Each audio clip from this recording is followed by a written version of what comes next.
Welcome to the IJIS Institute Sounds of Safety podcast, where our community will be delving into a series of critical issues supporting the public sector mission space. In this episode, we continue our series on best practices for implementing offender and jail management systems within corrections agencies. We're excited to welcome back esteemed members of the IJIS Corrections Advisory Committee, Rick Davis, Lynn Ayala, Jerry Brinegar, and Chrysta Murray, who bring a wealth of practical experience and insights to the conversation. Together, they explore the challenges and opportunities of system modernization, sharing real-world use cases that highlight the importance of updating legacy technologies. Their first-hand perspectives offer valuable guidance for agencies navigating the complexities of digital transformation. If you're interested in learning more about the importance of and how to modernize your correctional offender management system, check out the IJIS Corrections Advisory Committee's updated version of the functional specifications for correctional management systems located on the IJIS website under Community Resources. Now, let's tune in to hear expert opinions and practical strategies from Rick, Lynn, Jerry, and Chrysta as they explore what it truly takes to modernize offender and jail management systems. Welcome back to the IJIS Offender Management System Implementation Podcast, the show where we explore the unique challenges of corrections technology. I'm your host today, Rick Davis, and I am glad that you all have joined us for episode number 2. Now, today we're diving into a topic that's at the top of mind for just about every corrections agency out there. Why is it so difficult to maintain legacy offender management systems, and how do we begin the journey toward a modern, efficient replacement system? We'll look at that today, the day-to-day realities of keeping an aging OMS system afloat, systems often patched together over decades, and the real risks that they pose to operations, security, and staff morale. Then we're going to turn the page to modernization. How do you put together the right project team to implement a new offender management system? Why is documenting your current business processes absolutely essential? What's it like working with budget officials and procurement teams for that new system? Those groups can both be a tremendous help, but sometimes a major hurdle. We'll unpack the entire planning process and talk through the lessons learned from agencies that have started or are on this journey today. So whether or not you're just beginning to think about new OMS or deep in the weeds of planning, this episode is for you. So let's get back to it today with Jerry, Chrysta, Lynn, and Jerry, we'll start off with you here to talk about, in our first introductory episode that we had, we talked a little bit about some of the common challenges with legacy systems that are in place. And I was just thinking about this as we were preparing for this episode. Even systems that were put in the early 2000s, those are well over 20 years old now, and it can be considered legacy systems. Can you talk to our audience today a little bit about some of the challenges that agencies are having with systems that are 25, 30, 35 years old and maintaining them? Sure. Hi, Rick. And first, I'll say it's great to be back with everyone and looking forward to this episode. So, key issues that prevent legacy system upgrades. Well, as you said, Rick, many of these systems are getting to be decades old. So, finding developers that can still code in those older languages, whether that be mainframe or client server based, it becomes increasingly difficult. You may have had that talent in-house in the beginning, but as time goes by, those individuals may have retired or otherwise or elsewise have moved on, forcing you to take a look outside. It's not a large pool. So when you are able to find those individuals, you may be dependent upon their timeline and cost. And this can become expensive when you have that lack of options. Additionally, it's harder to maintain maintenance contracts for the backend databases and infrastructure necessary to support those legacy systems. The original companies providing it may no longer do so or even be around, and third-party contracts for support are also not cheap. I've experienced this firsthand with a legacy 2 decades plus client server application of ours, and it seemed each year the difficulty and costs continue to rise to maintain both the system itself and all of the other hardware and software needed to keep that system running. Maintaining security on these older systems is also a challenge, particularly for the client-server variety. So the OS and other software on workstations and servers may be well past end of life and support, meaning you no longer get bug fixes, updates, or security patches to address vulnerabilities. The prevalence of cyber threats and exploits continue to increase with a more focused attack on government. So these unremediated vulnerabilities continue to add up. And without the ability to mitigate, could ultimately create a toxic combo that, when exploited in combination by bad actors, could pose a much higher risk to your jurisdiction. So overall, upgrading the legacy offender management system is much more than just the developmental changes to provide better functionality to the end users, which is hard enough in and of itself. But there are many other moving pieces that can make it more difficult, more time-consuming, and potentially more expensive than migrating to a newer, better system. Jerry, you bring up a really, really excellent point, because many of us think about these legacy OMSs and in just the terms of like mainframe system. But you're right, client server systems developed, 20 some years ago, or definitely have aged out at this point and have caused us the challenges that you just referenced. So the really great point. Now, Lynn, down in Texas, you all are getting ready to start this journey modernizing your offender management platform. I know you all have a number of older systems in place today. Do you want to talk a little bit about some of the challenges of maintaining those and trying to move forward?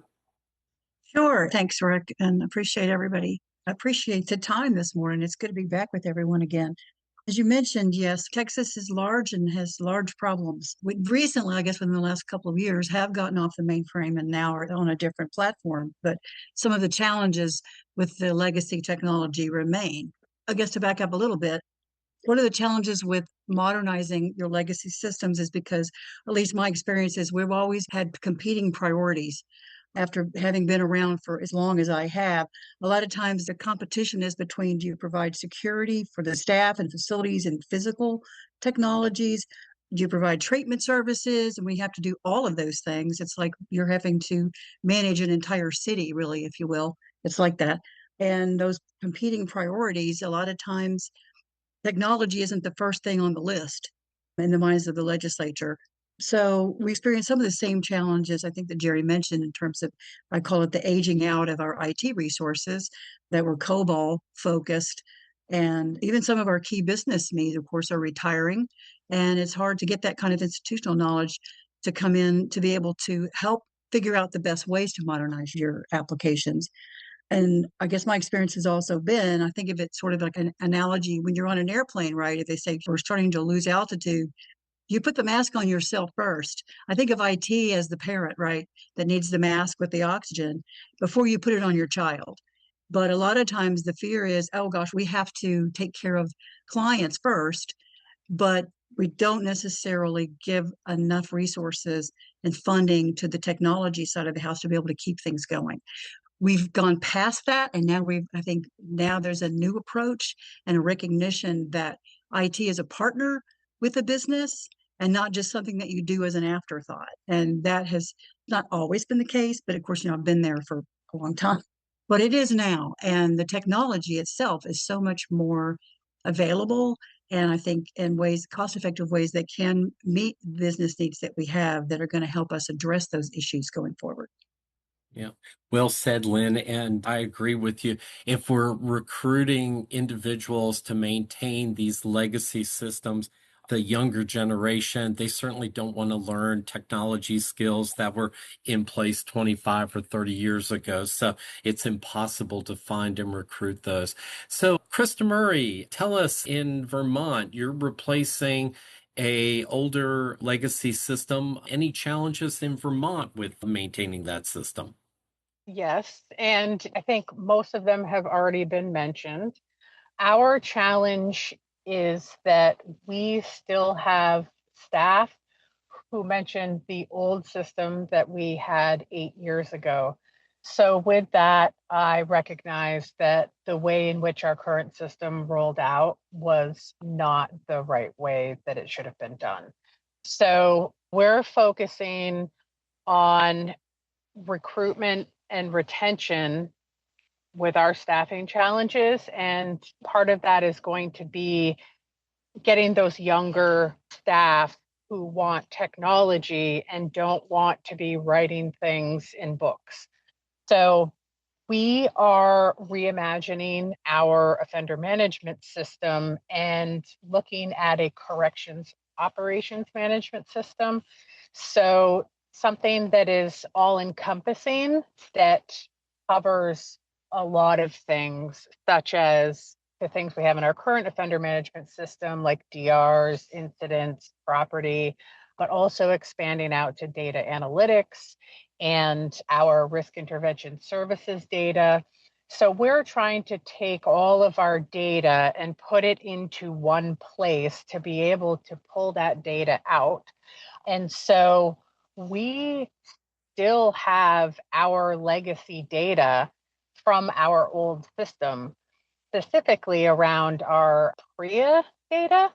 And so we really just want to bring it all together, which is a very large project to take on because it's different contracts, it's different pricing. And like many have said, we have to get the funding from the legislature to do this. And in Vermont, we are general fund. We don't get a lot of grants for our department. So we have to try to do it in a way that is, I don't want to say cheap, but is economical and provides us with what we need. And so our current system does that.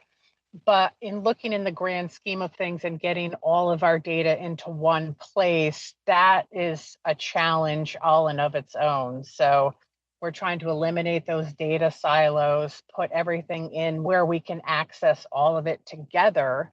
And the next time we go to find a different system, we don't have to worry about migrating data or cleaning data and transforming data.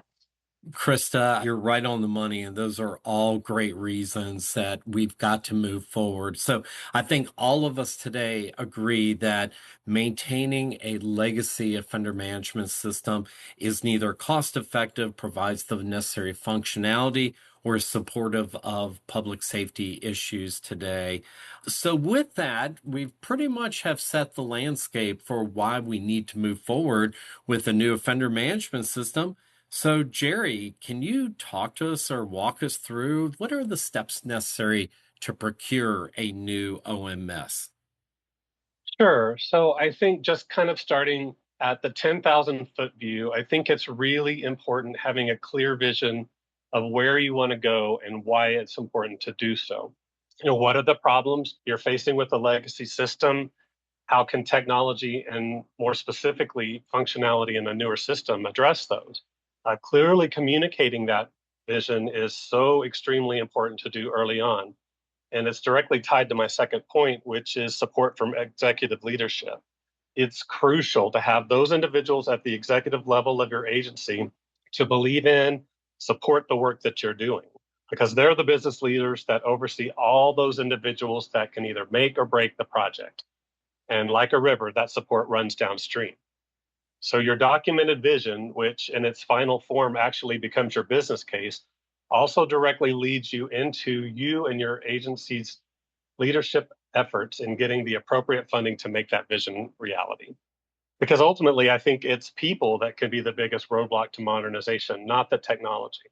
I think the technology is the simplest part, actually. Chrysta mentioned addressing the need from the younger generation who don't want to use boards to write things down, and absolutely agree with that. But I'll also say that in many cases, people often inherently don't want to change. So you need that support from the top down to counter this. But I'll say, even when you have that support now, there could be a shelf life. And we talked a bit about this in the first podcast. OMS implementations are big. It takes time to get there. So the leadership that you have painstakingly obtained that support from today can change. Elections occur, governors change, and with that, new cabinet leaders appointed, and that leads to a shift of internal leaders too. Decisions made by a predecessor may not be seen in the same way with new leadership. So, you may find yourself going through this process of buy-in multiple times over the course of your modernization efforts, with prior decisions revisited and recalibrated for that support to continue. While that may challenge you, having that clear, documented vision of where to go and the ability to continue to speak to that will serve you through that almost certain personnel and priority shifts that will occur along the way. So you need to have that documented vision of what the business problem and opportunity is and how you plan to go about achieving it. And you need the top-down support from leadership. These are key. Excellent key points. And without that vision being communicated every single day to the users throughout the agency, the success of the project is absolutely necessary to have that vision in place. So, Lynn, when I first met you and you and I talked about projects, one of the things you said to me, and I thought this was really excellent, is that projects fail at the beginning and not at the end. Talk to us a little bit about what you believe are the most important considerations for implementing a new OMS and how important it is to bring along those right resources early on. Yes, thanks, Rick. And kind of following on to what Jerry was saying earlier, I think the first step, because really the whole approach to procurement starts from the very beginning, right? You have to conduct what's called that as-is assessment, because you have to really understand where you are now in order to know what you need to do to get to the vision of the future. And one of the challenges, of course, is we can get stuck into what they call an analysis paralysis, where you spend so much time on the as is and you spend so much time going, digging into the details that, as Jerry pointed out, it makes it hard for people to let that go. No matter how much they may complain about the current system, they don't want to stop using it because they're afraid of the future. They're afraid of what that change may mean to them, a lot of cases. So it's important to document your as is in terms of your processes and your organizational analysis, so you understand who's doing what and what tools are they using to do their jobs, but also understanding the as is technology environment and how those two things work together. And having that documented, a lot of times the knowledge that people have in terms of how they do their jobs is in their head, or it could be in a desk manual somewhere. And I think, as Chrysta said, these new people that we're hiring that coming on board don't want to have to wade through pieces of paper to figure out how to do their job. They want to be able to use a system to do their job and not use that system as a place to just go record what they did on paper. So identifying and documenting your as-is business processes and doing an analysis of all of your stakeholders, your internal and external stakeholders, I think is one of the first steps to make sure that you can do that gap analysis between what it's going to take to get from where we are now to the vision of what we want the future to look like. One of the things that we did on an earlier project from years ago actually was to create a concept of operations off of that vision to kind of describe, a day in the life. What does the day in the life of an offender look like? What does the day in the life of an employee look like in the new world? So they can actually envision it in practice and it doesn't just become something that's on paper that doesn't actually get to be realized. This to be vision, you have to understand how that's going to impact the organization in terms of people's jobs. Are they make sure that they're trained to do their jobs in the new world? We're probably at a unique point in history, honestly, because we have so many different generations represented in the workforce at the same time. And trying to have a solution that all of these generations can understand and embrace is a big part of that change management effort that has to go right alongside whatever approach is used to implement that vision. And it's just really important to get people engaged as early in the process as possible, because you can build the best system in the world, but if people aren't on board with it, they're not going to use it and they're not going to be satisfied. Well said, Lynn. So, Chrysta, Lynn brought up about the need for documenting current business processes as part of this whole process for procuring a new offender management system. Can you talk to our audience today about the necessary requirement behind that? Why is it necessary to go ahead and document all those business processes throughout the corrections agency? Sure. So, one of the takeaways from implementing our current system was that we did not have our processes mapped out. So, when it came down to actually implementing the system, it took longer because DOC staff needed to sit with the vendor and talk through the process. And it was typically one person that talked through it with them, and that person might do things differently than another person. So when I started 7 years ago, what I quickly realized was that we didn't have any processes mapped. So whenever we were implementing new policy, etc., we would map current process, decide how we could implement it within the system using current functionality, potential new functionality, and eliminating paper and forms. And so, where we're at right now, getting ready to do an RFP, we have a lot of our processes mapped. I mean, now they are very detailed, but they are at least mapped so that we can include those in with our RFP, and the vendors who are responding get an understanding of what our current process is. Now, when we did an RFI several years ago, I don't remember if it was you, Rick, but one of our vendors told us that we should plan on our processes changing. We are not going to get a system that will conform to the way we do business right now. And so I took a lot away from that because staff are in a mindset of day to day, this is how we do it type of operation. And trying to get staff to completely change is going to be a significant barrier in implementing a new system.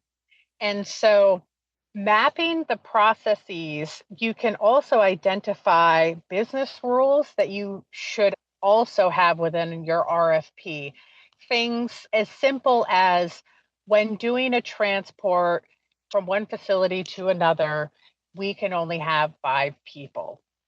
And that's important because those type of business rules will come into play as you are building out the system, and building out a system that is not going to follow the process that you're currently doing, but capturing that one rule that is you can only have X number of people. And so with that, I think it's important that everyone have an understanding and start from the beginning on change management and process improvement. So, with change management, you really want to engage staff at the very beginning. Even your skeptics, your critics, your naysayers, as much as it might pain you to, to want to do that, they are the ones that you are going to need to get buy-in from on a new system. So they are also the ones that know the pain points and understand how or what would help them in a new system and help them do their jobs more efficiently and that they would be on board with. So they will get people on the boat to float the boat down the river, and they will not be the ones in the boat sinking it in the back. And so having staff from each area within your process is also very important. Chrysta, there's so much to unpack there. Something you said is right on the money. Every corrections agency in this country does work differently. And it is imperative that you document those business requirements, because no matter what any company says, there's not a product probably out there that is going to meet every one of your documented needs. So that is a really, really excellent point. Now, before we move on to procurement and the whole budgeting process, Jerry, what else have we missed in this whole process? What else do we need to cover in terms of we decide to move forward? What else should we consider? I'm really enjoying listening to Lynn and Chrysta talk about this. It's funny, listening to them and also thinking about the topic of to-be business processes and identification of requirements. It makes me recall a Dilbert cartoon from long ago where the boss comes to Dilbert and says something like, here, you start coding the system, and then I'll go see what the users want. I remember, I don't know how long ago that was, but I was still a developer at that point. I remember how funny I thought it was because that very thing had happened to me, and it still rings so true today. Lynn and Chrysta are absolutely correct. You need to have a clear idea of what you want at the onset, both for your organization and to ensure the prospective vendor understands and can provide it. And then I want to go back to something you said at the very beginning of this topic about resources. Chrysta mentioned this. You need the right resources, the right fit. You need it early on. You need those individuals who are invested in and excited about being involved. You need the people that are operationally the most difficult to manage without, because those are the people that will be your champions. They'll help with user acceptance. They may help with support at the local level, and they will help ensure that the business needs are being met. Getting them is not an easy task by any stretch of the word. It can be a really hard sell, and one that has been particularly challenging for me. But as you led with at the beginning of this segment, Rick, about Lynn's comment, if you don't build the team properly at the beginning, you put the success of your implementation at risk.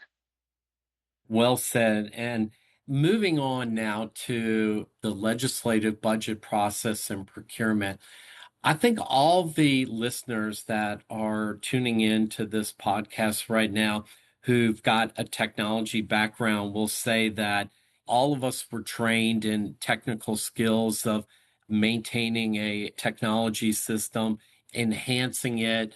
All of the things that we were trained to do was to be able to help run technology for our corrections agency. But nowhere in this process were we ever trained to learn how to fully develop budgets and sell them to the executive branch and the legislative branch to be able to modernize our offender management systems. But often all of us collectively are put into that role. We're told that we have to help to push this along, and we often have to go and testify in front of budget staff and legislative staff and help to request the necessary funding. And along with that entire effort is that how do we go ahead and scope these offender management system modernization projects?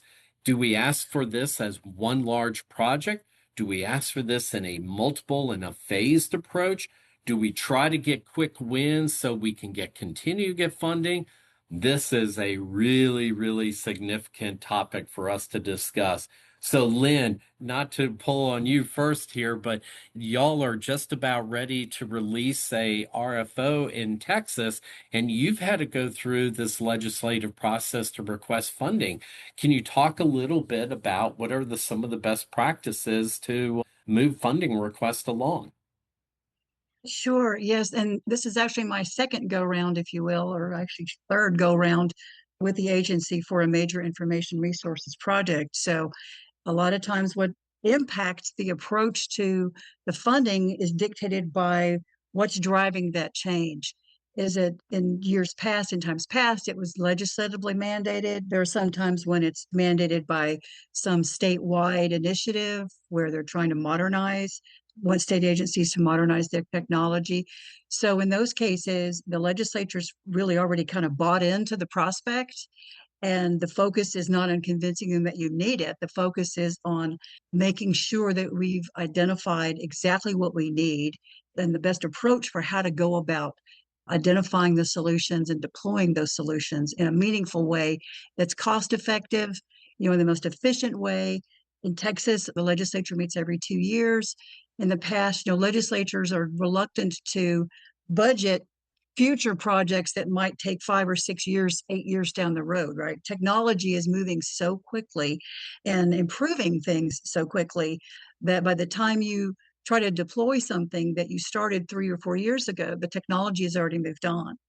So it's introduced a whole different approach to funding and to identifying what those requirements are and how to best present your business case to the legislature to ensure that you get the amount of funding that you need.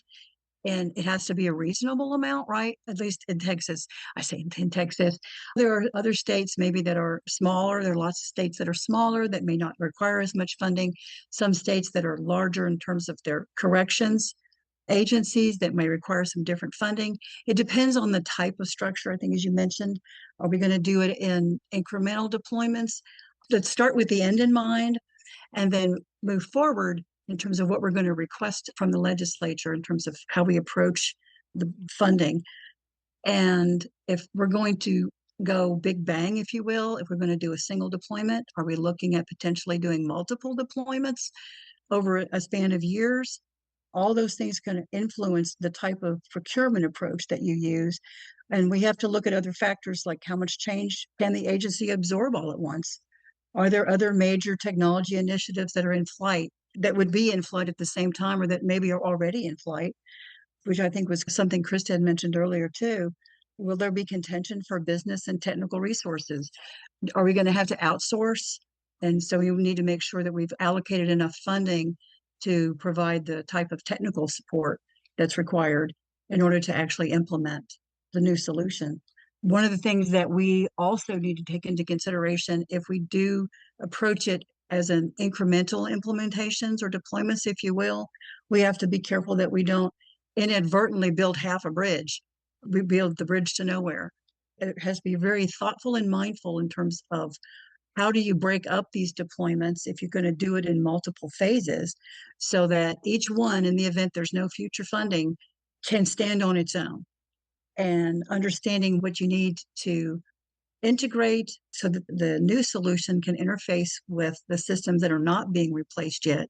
So you really kind of have to look at the entire solution up front, even if you're going to build a business case for funding that's only going to request individual components of it to deploy it one component at a time.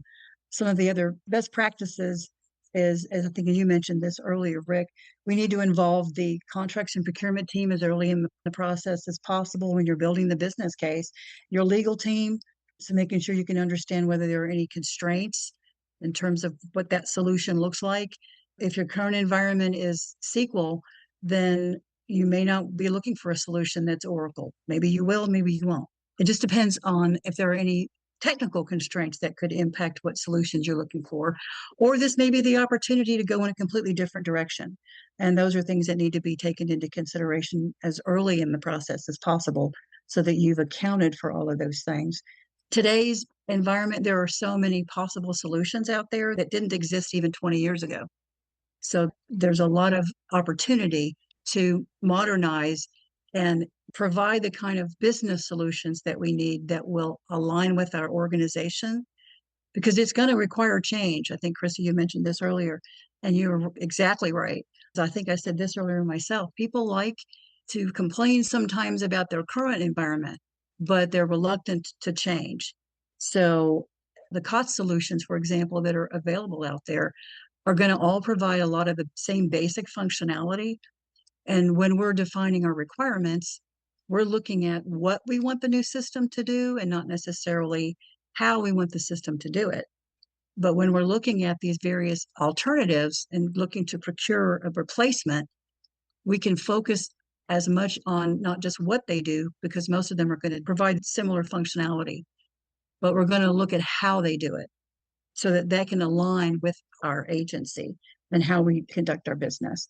We need to focus on what's unique about the offered solutions when we're looking at ways that we can replace our current as-is business processes and technology environment. It is possible to engage a vendor that can assist with the as-is analysis or assist with the to-be analysis and helping us document our requirements. You can also get a vendor to come and help with the RFO preparation and vendor selection. It starts with the business case, though, right, in terms of approaching the legislature to get the funding. In today's world, I know we hear the word agile thrown around a lot. Oh, be more agile, be more agile. However, my experience is when it comes to funding, they're looking for more of a waterfall approach. The legislature wants to know up front, how much is this going to cost me in the long run? Not just to deploy it, but to maintain it. We have to estimate out for like a 10-year period. So they wanted us to deploy it in an agile manner, but they're going to fund it in a waterfall approach, and they want to know everything up front. I wish there was a magic bullet to figure out how to do that.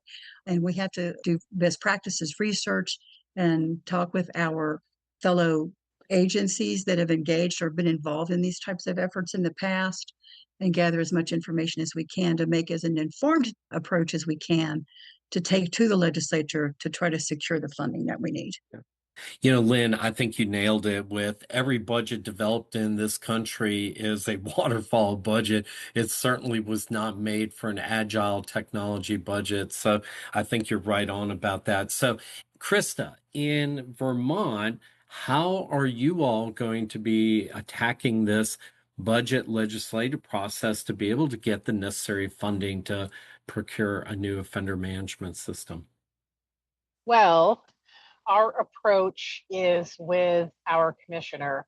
Our commissioner has been very vocal at the legislature about being able to provide them with information, when they need it and quickly.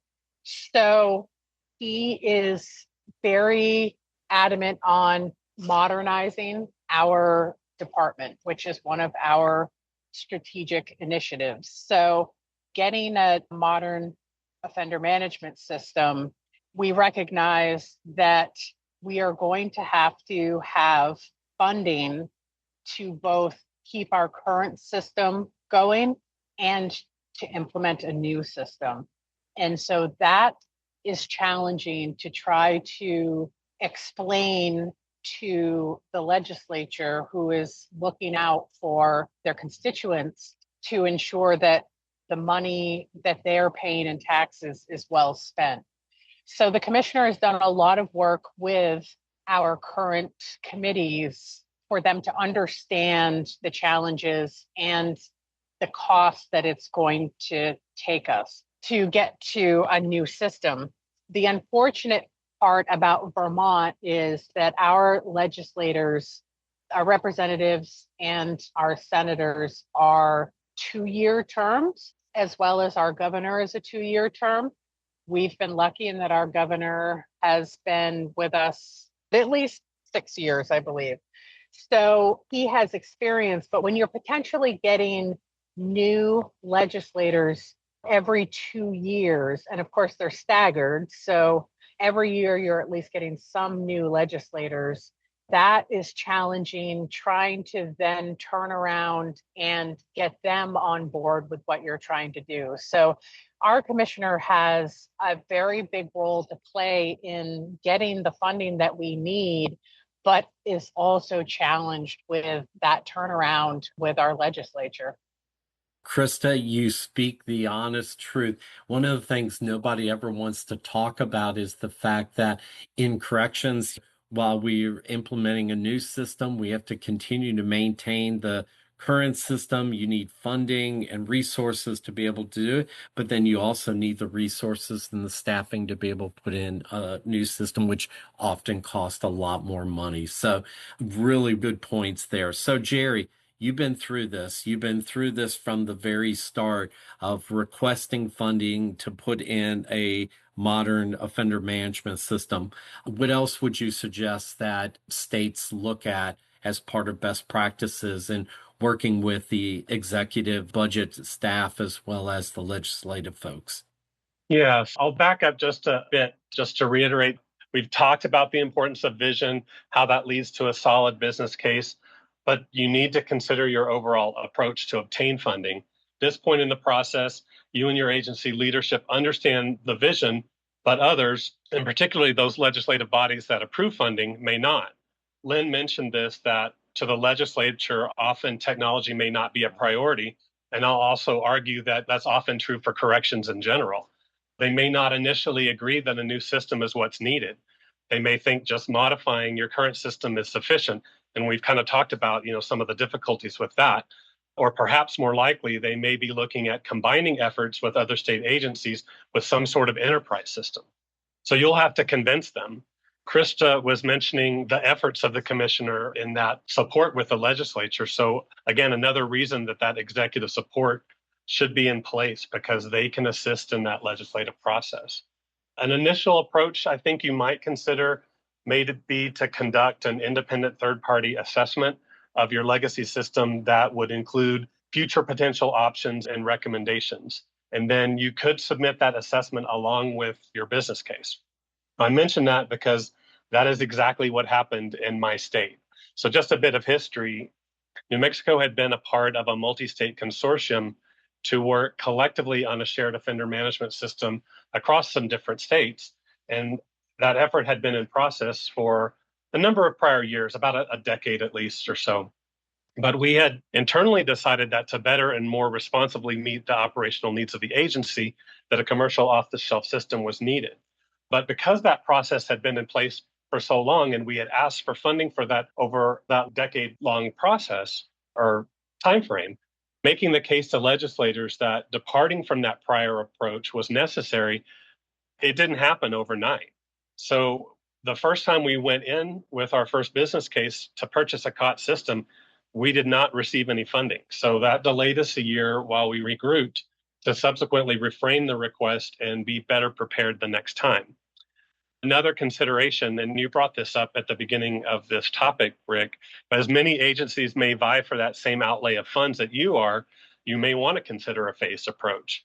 That may be a way to address the waterfall method that Lynn spoke of, that you may have to make ongoing requests to get all the funding in pieces that you know you'll eventually need to complete the overall effort. This could have the benefit of you being able to come back in a subsequent year with a list of accomplishments to garner belief in your effort and improve the chances for sustained funding over a longer time frame. So project phases, again, that may be your reality just based on partial funding that you may receive over multiple fiscal years. But it's important to have a procurement plan and to also understand the procurement rules of your jurisdiction. We talked about this a bit, and I think Chrysta mentioned an RFI. So my question would be, is an RFP initially required, or could you start with some other more flexible procurement method like an RFI that allows you to speak directly to the vendors, ask questions and of their customers as an initial step? Because that could give you a better sense of what's out there before you start the formal procurement process. And you could even consider adding a travel budget so you can see those potential systems in a production environment. And then alternatively, are there other procurement vehicles available to you besides an RFP, such as purchasing the software through an existing price agreement, either at your jurisdictional level or through some other mechanism like WISCA or GSA, and then following that up from the technology purchase with a sole source agreement for professional services for the remainder of the items that are needed, like your configuration, your testing, training, implementation, and ongoing maintenance. This process hopefully only happens once for your modernization effort. So take the time to think through that approach for the best outcome. Yeah, excellent and well said, Jerry. Interestingly enough, in the process that before you go to the state budget office and the legislature, everybody wants to know all the time, how much will this new OMS cost? Well, to your point exactly, Jerry, if you've gone out, done an RFI, you understand what the products and services are that are out there and a general idea of what it's going to cost. That information is absolutely imperative. So, Chrysta, talk to us about the need at this point to be working concurrently with the procurement staff in your agency. I mean, they've got all the guardrails for providing a successful procurement for a new system.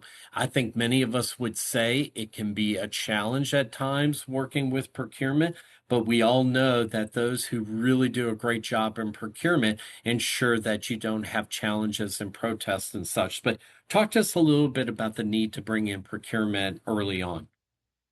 Well, Rick, we don't really have procurement or a procurement department. A lot of our procurement is around IT items. So we have a procurement advisory team who reviews IT type projects.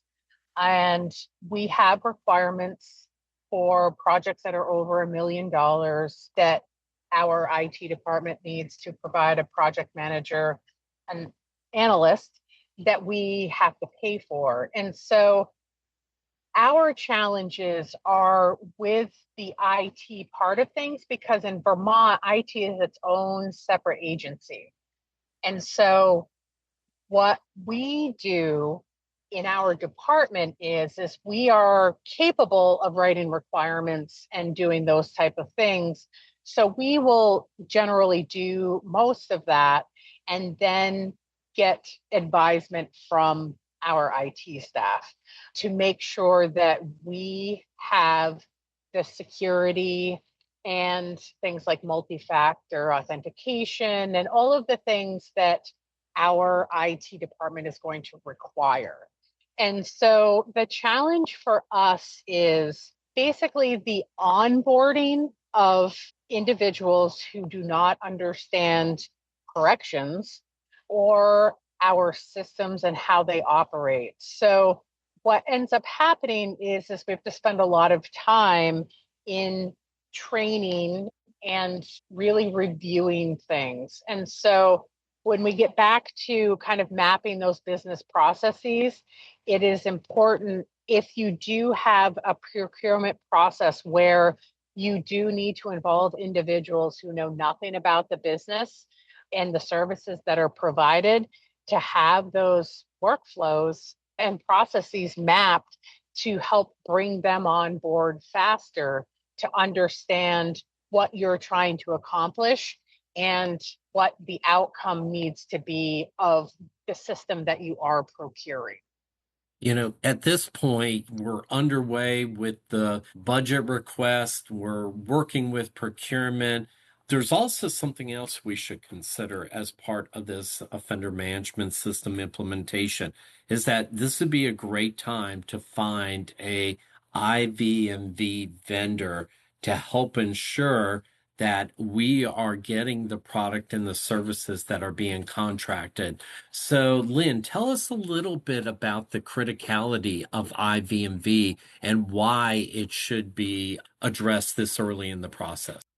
Yes, Rick, it's been extremely beneficial to us to have an IVND vendor, to be able to give it that independent view.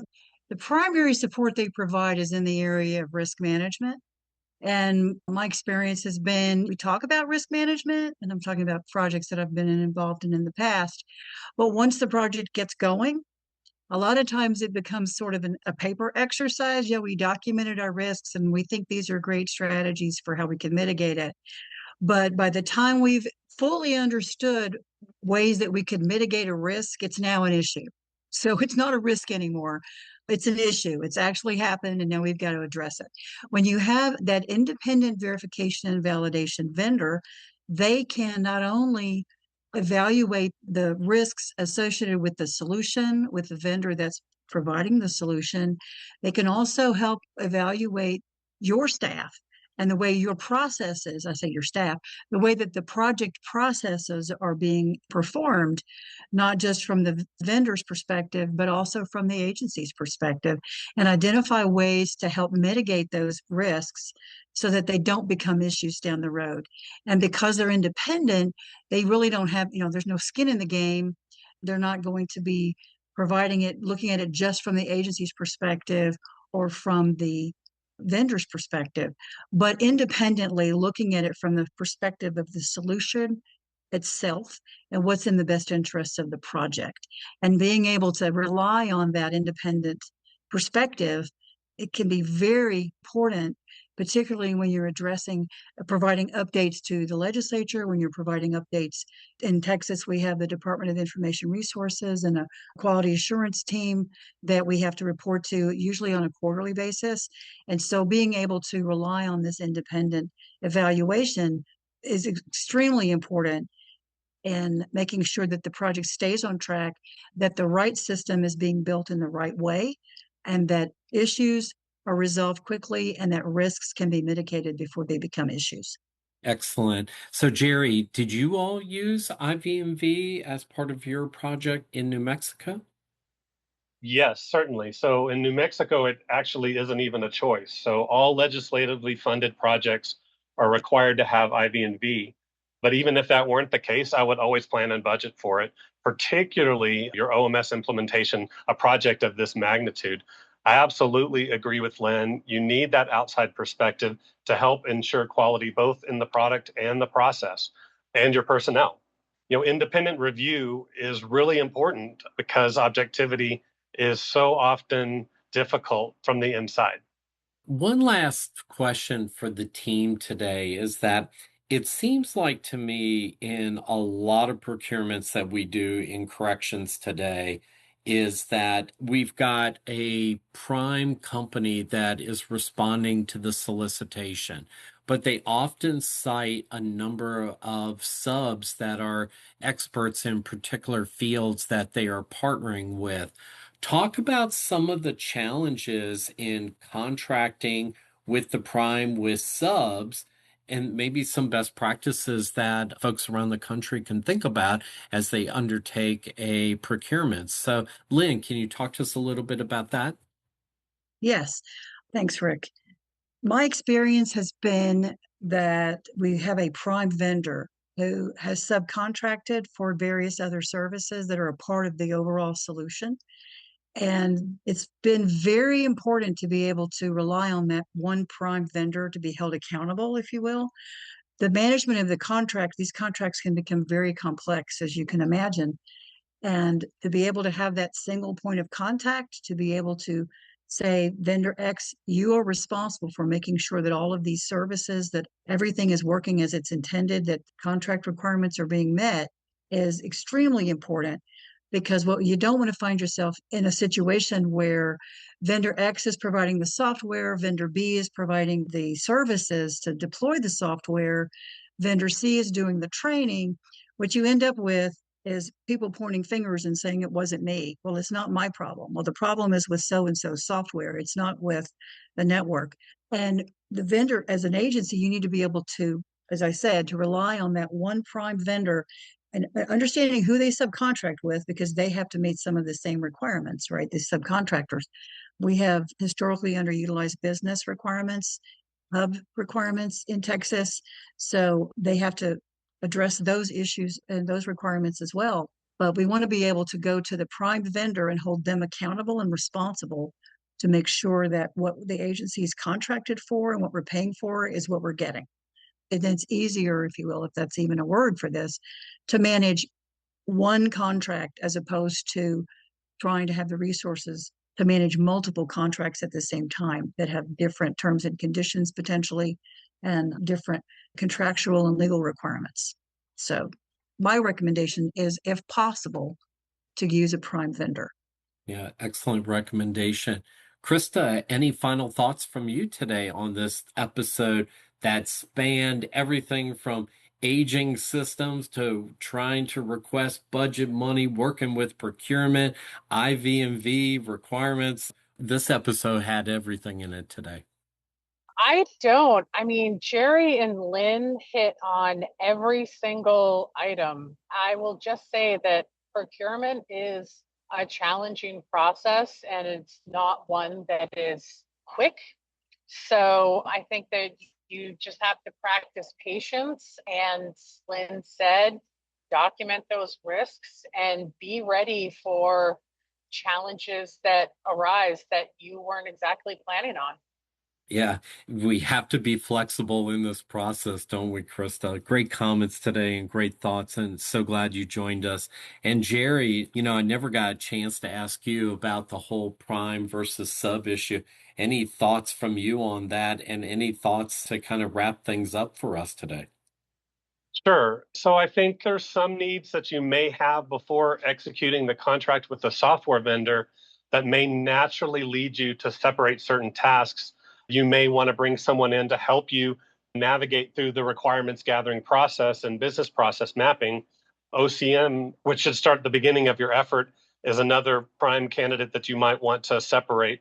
You might have procurement support with a procurement or RFP process if that's allowable in your jurisdiction. Of course, IV&V, as we talked about, would be handled separately. But that being said, I agree with Lynn. I think there's value in having the chosen vendor either being directly responsible for the remaining scope, being the prime, or just organically separating those contracts into different use cases. And then for the overall final thoughts, and going back to think about requirements have come up multiple times during the conversation, and we've established that it's important both for you and for your prospective vendor.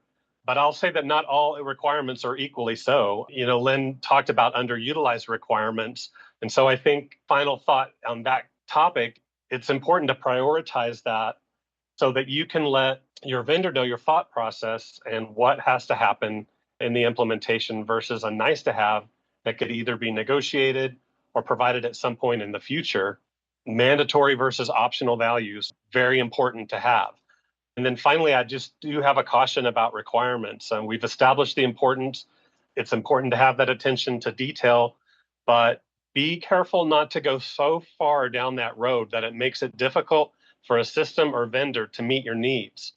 Those excessive requirements could actually impact the responses you receive and the number of systems you'll have to compare and contrast as you make that procurement decision. And just as people and priorities change, so too can requirements over time. So being too specific could be detrimental in allowing the flexibility to meet changing needs, like new legislation, definition of new offenses, changing good time laws, and so forth. Thanks, Rick. Thank you, Jerry. And I loved your comment about nicety versus necessity, something we all have to always keep in mind when we're defining our requirements. Lynn, I'll let you wrap it up here for us today. Any last thoughts on requirements and procurement? Thanks. Actually, Jerry took the words right out of my mouth. He said what I was thinking, as I mentioned earlier, about when you're gathering the as is and understanding the current business processes, which leads to defining what those requirements are for your new solution based off of your vision of the new world. You can find yourself in the thousands of requirements. And if the RFO is going to contain that many solution requirements, it's very important, as Jerry said, to prioritize those and then come up with a percentage, even perhaps in advance of the procurement, that will determine how good of a fit does the solution need to be. Because there is no one solution that's going to provide 100% of your requirements. Is 50% okay? Is 70% your threshold?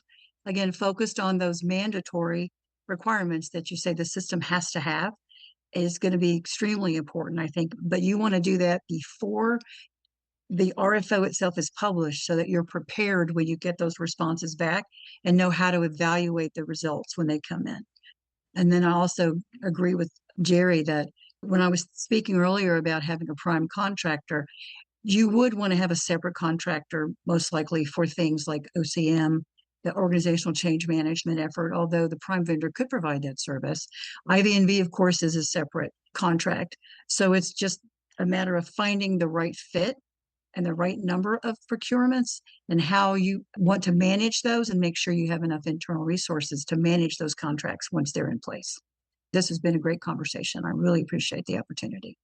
Thank you, Lynn. And I absolutely want to thank our panel of experts that joined us today. And Jerry, Lynn, and Chrysta, thank you so much for your outstanding thoughts and best practices and really comments about how we can try to move forward in modernizing these systems.